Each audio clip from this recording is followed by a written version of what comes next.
We know that the battle belongs to the Lord and that we've been redeemed and rescued because of His might and His power, and yet we also realize in this life we face continual battles and struggles and problems and temptations and sometimes even sin that comes before us. And so it's an ongoing challenge. And this is what Peter is writing about in the first chapter of Peter, as he is writing a letter to churches hundreds of miles away, people that have never met Christ, people that maybe have never been to Jerusalem. Maybe they don't really understand a lot of the Old Testament stories and the events and the workings of God.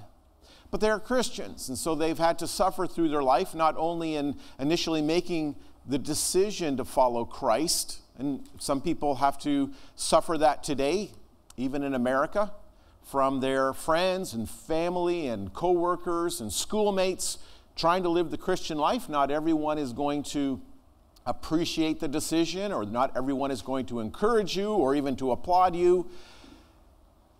We know that even today in the Middle East, even in China, in Africa, India, many other countries, to become a Christian may also mean physical harm or imprisonment, sometimes even death.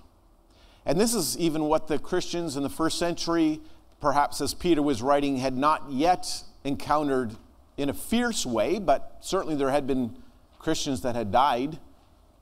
We're familiar with Stephen, even in the Jerusalem area, in Acts chapter 7, who died because he was preaching Christ, and people didn't want to hear it, they didn't want to believe. They got very angry. But there was going to be eventually, about 70 AD, a great persecution from Rome against the church. And so Peter is not only sharing with the people so they can understand the experience they've already gone through, but maybe also to say there's still more to come. And maybe it's not going to get better, at least in the immediate future, but it may even get worse. And so he describes it as griefs, many griefs, severe griefs, talking about a sorrow. And sometimes we go through that in our lives. Things happen. Sometimes it's just an attack of Satan. Sometimes it's just a cycle of life. Sometimes it is news that we get that's unexpected or certainly unwanted. Things sometimes happen in our life and we say, well, where is God? How is this happening? How am I supposed to respond? How am I supposed to continue on? And what's going to happen to my faith even through these challenges? And so this is what Peter is trying to encourage the church to think about their future. It seems to be a fairly constant reminder in the New Testament. And that's what the book of Hebrews is about. People that are struggling with their faith and now are being tempted and considering returning to their old way of life, maybe to their old religion. James talks about that as well in the first chapter of James, about all the trials and suffering and temptations that come along because you are a Christian. And what are we going to do with those? And how do we respond to those? And you know, we read James 1, we read 1 Peter chapter 1, and sometimes even for us as Christians that we've been around for a while, it just doesn't always make sense. Not that these kinds of trials and sufferings would come, but who would respond in that way? And that's what we want to talk about, this response. And maybe that would encourage us in our faith as we grow, because I'm thinking these people that Peter's writing to, they've not been Christians very long. Most of us have been Christians a lot longer than them. We've read our Bibles a lot more than they've read their Bibles. We've had more Bible studies than they've had Bible studies, and yet he's encouraging them to continue on in the grace and in the knowledge of Jesus Christ. And so we want to talk about this idea of, is there any goodness that comes out of grief? Is there any benefit that comes out of suffering?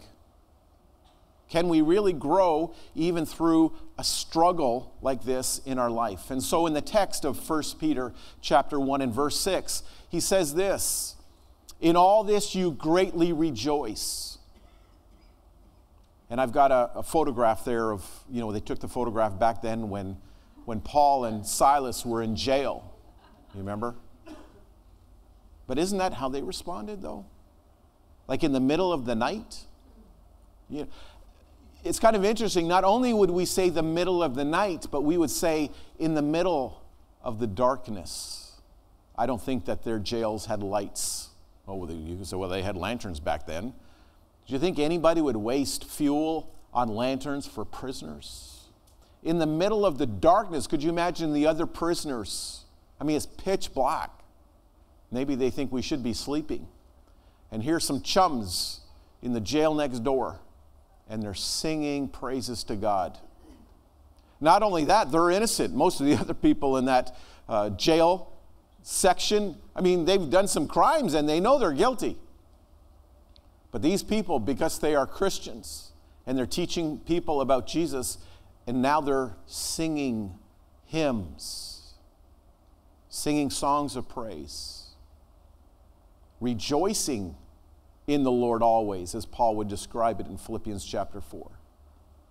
But in this you, even through the suffering and through the trials, in this you greatly rejoice. Though for a little while you may have had to suffer grief in all kinds of trials. All kinds of trials. They seem to come all the time and from all different directions, and maybe when we least expect it, or when we think, I think I've gone through almost enough that I can go through, and yet another one comes along. Through all kinds of griefs and trials. But he's saying in all of this, well, what is all of this? All of this. Well, I'm thinking the all of this must be what he previously said. And number one, I think, is the reason we can persevere. The reason we can make it through is because of this. It's because God is praised. And when I surrendered my life to Jesus Christ, I said, God, I want you to be praised. I'm not so concerned about my life, about my happiness, about my welfare, about the direction, about things that may happen or things that have already happened. God, I'm just concerned about your glory. I'm concerned about you being thanked, you being honored, and you being praised. And so that's the number one thing, is that God would be praised. In all of this, that God would be praised. But not only that, he lists some other things. We're not going to go through them all, but there's just the preceding verses from verse 6. Great mercy, new birth, living hope. Jesus is raised from the dead. There's going to be a home in heaven. There's inheritance. We're shielded by God, and the salvation is soon to come. And because of these things, we greatly rejoice. And yet, on the other hand, we are also finding that there's challenges and there's temptations, and Satan is attacking. Satan wants to destroy us. He wants to bring us down. He wants to discourage us. Maybe he wants to neutralize us. Maybe he just wants us to crawl back underneath the rock that we came out of. He just wants to make us ineffective in the world. If he can't destroy us, he certainly does not want us to be influencing other people for Jesus. But even though we suffer all kinds of trials, you see there's a list there? There's a lot that we can rejoice in, even through the struggle. So we put things in perspective.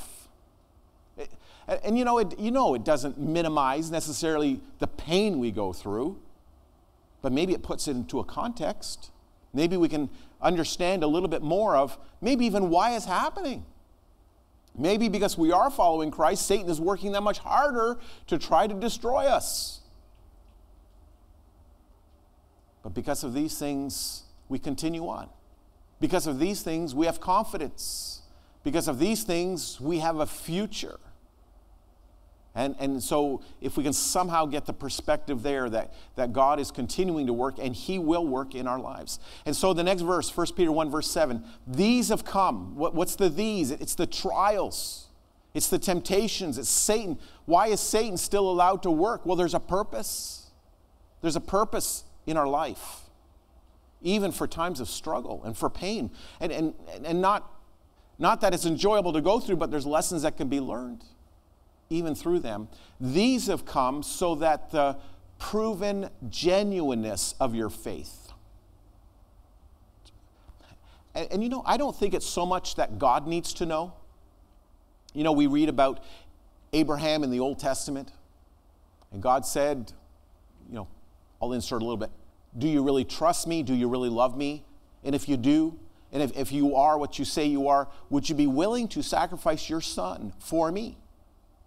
And Abraham said, yes, I'm willing to do that. And Abraham was willing to go through that, and yet God is the one who stopped him at the last minute, provided a substitute that would stand in the place of his son so that his son could live and the substitute would die. Sounds very similar to what we did around the Lord's table, right? But God didn't do that so that God would know, because God knows everything. God knew before what Abraham would do, but it's so Abraham would know. Abraham could understand that he is growing in his faith. And now Abraham, perhaps even through this, is going to realize, I can trust God even more now. My faith is growing. So sometimes the struggles along the way, don't want to discourage anybody, but sometimes they're smaller struggles because we're working up to even greater struggles.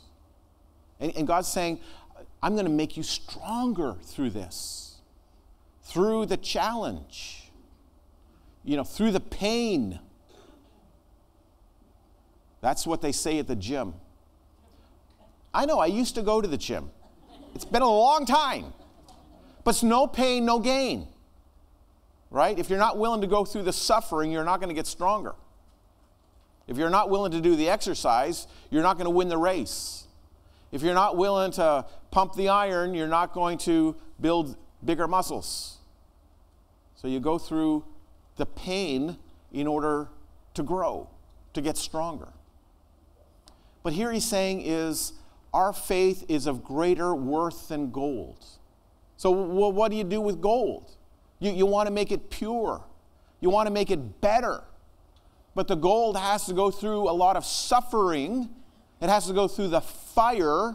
It has to go through the process in order to become pure, to become useful, to become valuable, to be something that would be admired. That's what God's doing through us. He's purifying us for His glory so that He gets the recognition. You see, with the gold, I mean, you may have a very beautiful gold piece of jewelry, maybe a ring or an earring or just something that's made out of gold. And very few people will look at that and say, wow, this is great gold. They'll say a goldsmith has done something extraordinary with this material. The praise doesn't go to the gold, it goes to the jeweler. This is the same thing with us. God's working through us so that we can become the people He's called us to be, that we bring glory and honor to Him. Not that we have glory and honor in ourselves. We are just a reflection of what He has made and who He has made us to be, that we would shine for Him. It's been said that in the ancient days, people would heat up the gold in order for it to become more pure. And when the goldsmith could look into the gold and see his reflection, he knew that it was at the point where it was pure. And if that's true, not sure if it is, didn't live back that far ago, but if that's true, that's what God does for us. He allows us to go through challenges so when He looks at us, He sees His reflection. When people look at us, they see the reflection of Jesus in our life. They literally see the face of Jesus, the person of Jesus, the action of Jesus, the love of Jesus in us. Because we are reflecting Him because He has allowed us to go through these challenges. Refined by the fire. We'd say refined through the fire. And this is how God works, through the fire. You know, we may think of a literal example of this. Old Testament, in the book of Daniel, Shadrach, Meshach, and Abednego, right? Who when they stood up for God and said, we are not going to bow down and worship anyone else except Jehovah God, the creator of the world, the God in heaven, the ruler of all. We worship Him. And we're not going to bow down to any other. And they were thrown into the fiery furnace. And God preserved them and protected them. Yeah, they had great faith. They were willing to suffer great harm. As a matter of fact, they said, God can protect us, but if he doesn't, that's okay. Either way, we are still going to serve God and trust in God. But God did protect them and preserve them, and they came out through the fire. And then the king realized, this is God working. He saw God working through them. And it changed a lot of people in the way they thought. Changed them in their faith and the decisions that were going to reflect even in their kingdom. Going through fire, that God would be glorified and he'd be honored. But our faith, you think about that, it's greater than gold. Greater than gold. And through that we get refined. In the book of Job, we're reminded something of what Job said, because we know he went through a lot of suffering. I mean, I can't really imagine all that he went through. But this is what it says in Job chapter 23 about God. This is before everything's been restored to Job. We read the end of the story and say, Job, don't worry. Or chapter 1, don't worry, Job.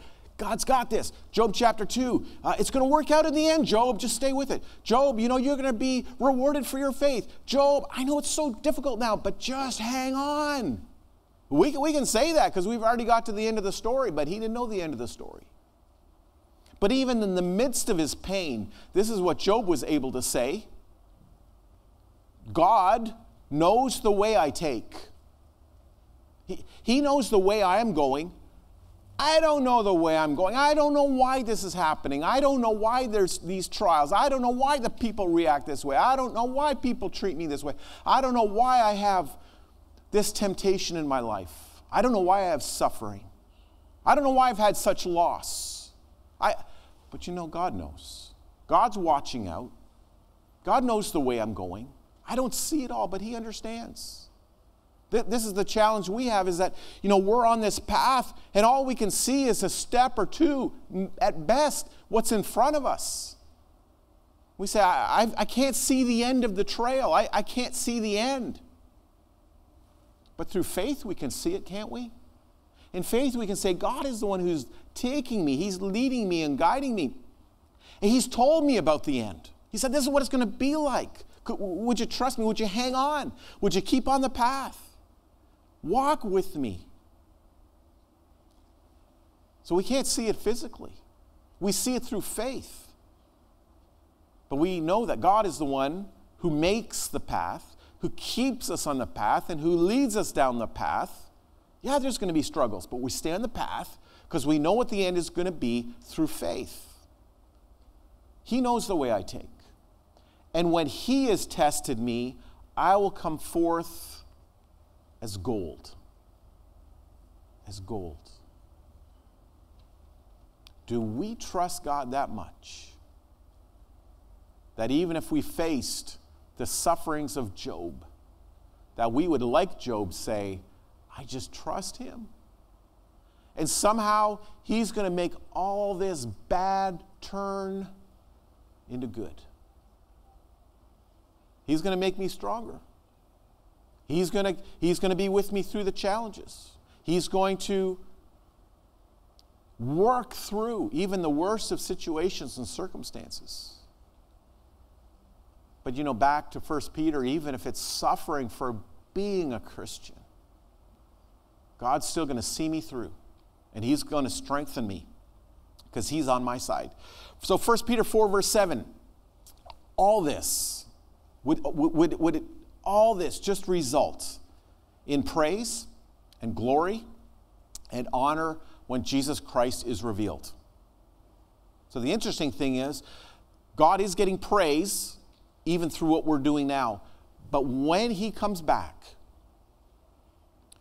our life will result in God being praised, God being honored, that God's will was done, and that we were allowing God to work in our life.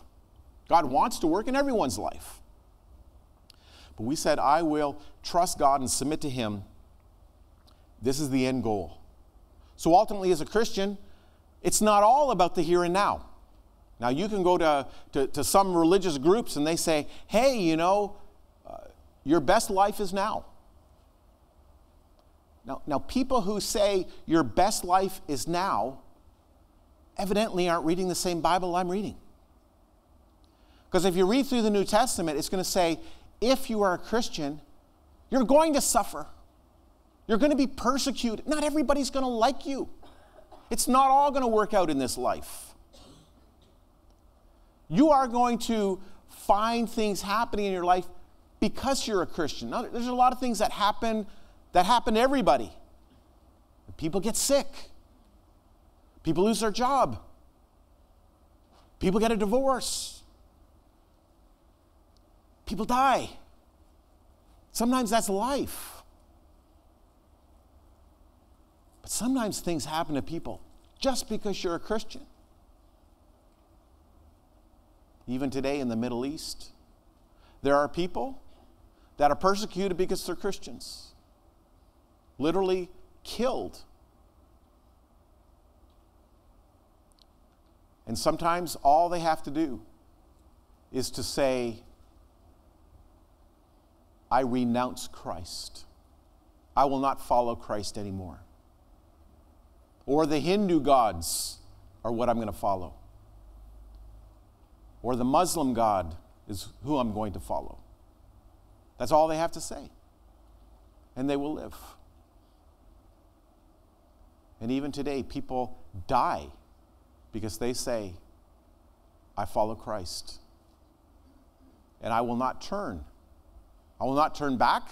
I will not turn aside. I'm willing to die for Christ.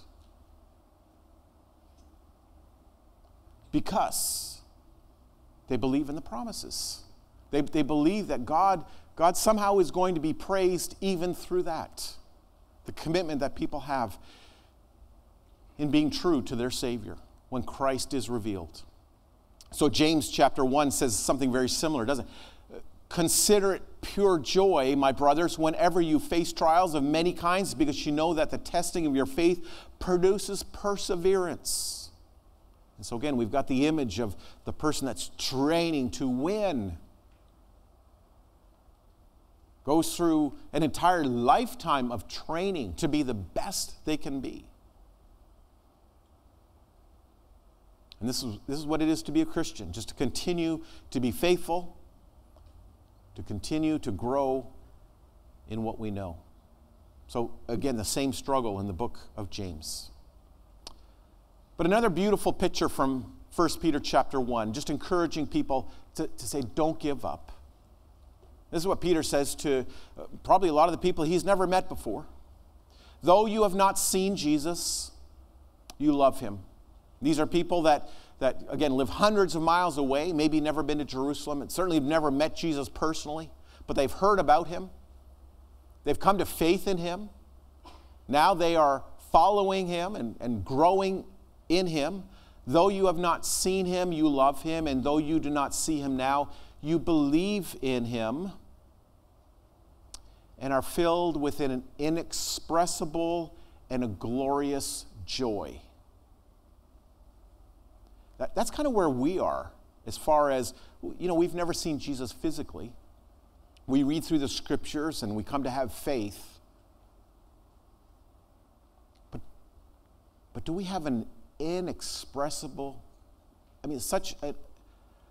but hang on, hasn't he just been talking about grief and trials and tribulations and suffering and saying you've not even really gone through all there's to go through, it's going to even get worse? But now he's saying you've got this love for Jesus. You never even met him.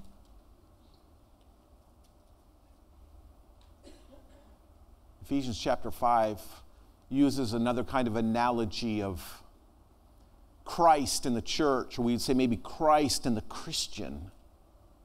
And that's of a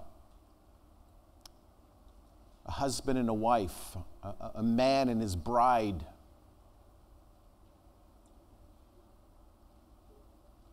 The relationship they enjoy. And in a way, our relationship has not yet been fulfilled. It's almost like we are committed to Christ and he's fully committed to us, but we're not together yet. So it's kind of like the picture of getting married. And I don't know why it is that people think it's a really great picture to have the bride looking out the window, waiting. But for some people, even for a bride waiting, maybe in the back of your mind, you may think, hope he's going to show up. Right? I mean, we're getting married in a couple hours. Hope he's going to be there. But we don't have to worry about that with Jesus. We know he's coming. So as a Christian, we are standing by the window, waiting patiently. Say, I know I just don't know when. But I know for certain. Because you want to know something? I know that he loves me more than anybody. Anything. He just loves me. He's expressed his love for me. His desires to a relationship with me. He is seeking me. Maybe a sad commentary is this, that Jesus is much more eager to be with us right now.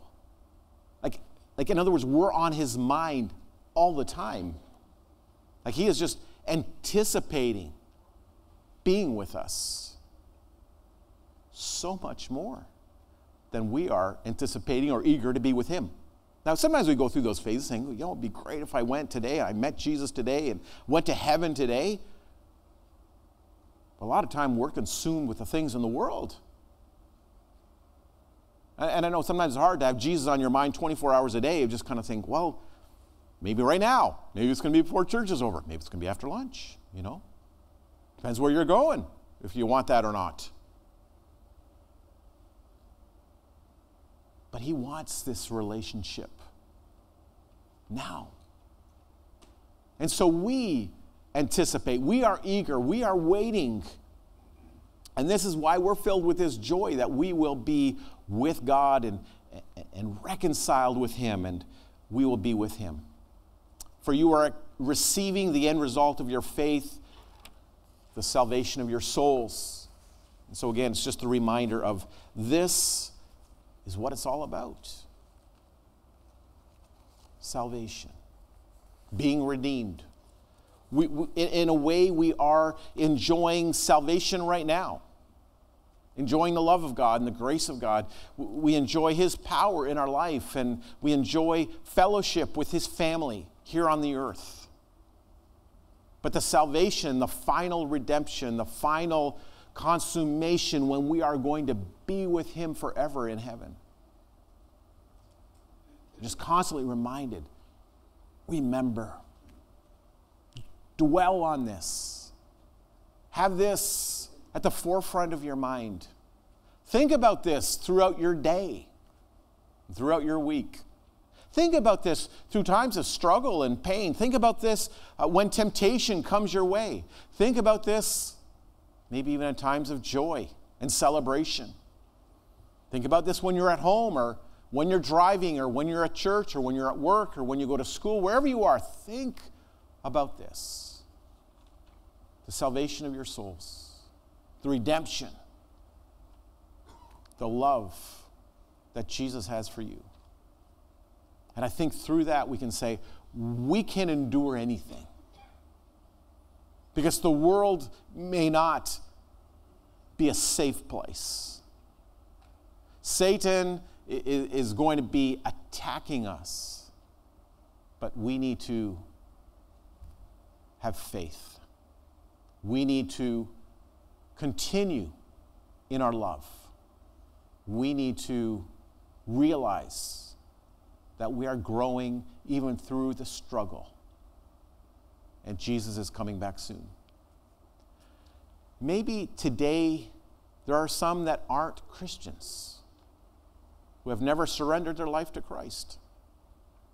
And we always want to give that opportunity to say, I want this joy. I want this relationship. I want this promise I want this blessing. So it's not a blessing or a promise that everything's going to go easy in your life if you become a Christian. But the promise is God will be with you no matter what happens. And you can still have peace and joy. And His love will be with you. If today you want to make Jesus the one you want to love and to serve, make Him the priority in your life, have a relationship with Him, He wants a relationship with you today. If today you want to be baptized into Christ, we are always ready to accept people who make that commitment to be in a relationship with God. Let's stand, let's sing the song, and if we can encourage you, please let us know.